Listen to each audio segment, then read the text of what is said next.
வச்ச ஆம்பளையா இருந்தா என் கூட மோதிரியா, பேட்டி கட்டிய ஆம்பளையா இருந்தா ஒத்தை கொத்த வரியா அப்படின்னு ஆண்கள் எப்பயுமே ஆணா இருக்கிறது ரொம்ப பெருமையா நினைக்கிறாங்களோ அப்படின்ற சவால்கள் வந்து அடிக்கடி கேட்க முடியுது. அரசியல்வாதிங்க மேடையிலேயே கூட அப்படி பேசுறாங்க. அப்படி இருக்கும்போது ஆண்கள் ஆண்களா இருக்கிறத பெருமையா நினைக்கிறாங்களா, பெண்கள் ஆண்களை வந்து உண்மையிலே பெருமையா பாக்குறாங்களா அப்படின்றதெல்லாம் மக்கள்கிட்டயே கேட்போம். வாங்க மக்கள் மனசா பார்க்கலாம். பெருமைதான், ஆம்பளை இருக்கிறது பெருமையான விஷயம் தான். எதனால ஆம்பளை வந்து பெண்களோட பெருமையா நினைக்கிறீங்க? அடிக்கிறாங்க ஒதிக்கிறாங்கள குஷ்டு வந்து, அதனால ஆம்பளைங்களை பெருமையா சொல்லணும்.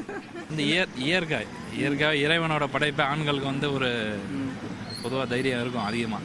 பெண்களுக்கு அது இறைவன் தான் கேட்கணும். அவங்க சோலோ ஃபீல் மட்டும் பண்ணிட்டு இருந்தா ஓகே தான். அதை வச்சு மற்றவங்களை இரிட்டேட் பண்ணாங்கன்னா கொஞ்சம் கோவம் வரும்.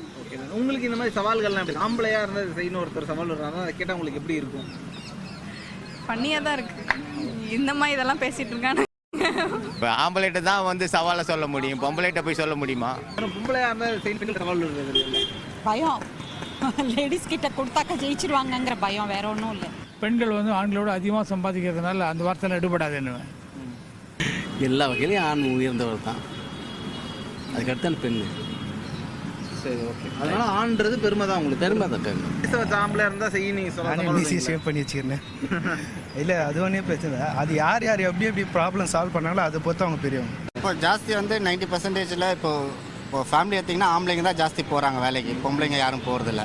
அதனால் எல்லா விஷயத்துக்கும் ஆம்பளைங்க உதாரணமாக எடுத்துக்காங்க. அதே மாதிரி அவர் ஆம்பளைங்க தான் செய்யுங்கன்னு உதாரணம். இதே பொம்பளைங்க வேலைக்கு போயிட்டு எல்லா 90% பொம்பளைங்க வேலைக்கு போனால் நீ பொம்பளைங்க தான் செய்யுங்கன்னு சொல்லியிருப்பாங்க. கலான்னு ஒன்று வந்துச்சுன்னா அதில் இறங்கி நின்று ஜெயிக்கிறான் பற்றி, அவன் தான் தில்லு, அவன் தான் ஆம்பளை. அதுக்கு தான் கேட்குறது எல்லாருமே. ஆம்பளையா இருந்தா வா விளையாடலாம், ஆம்பளையா இருந்தா வா பிடிக்கலாம், ஆம்பளையா இருந்தா வா மோதிக்கலாம். இதுக்கு தான் அந்த ஆம்பளைன்ற ஒரு பேரே வருது, ஆண் மகன். ஆமாம், ஆம்பளைனா சவால் தான் விடுவாங்க, சண்டை போடுவாங்க, ஒரு எதிர்த்து நிற்பாங்க. ஆம்பளைக்கு அர்த்தமே அதுதான்.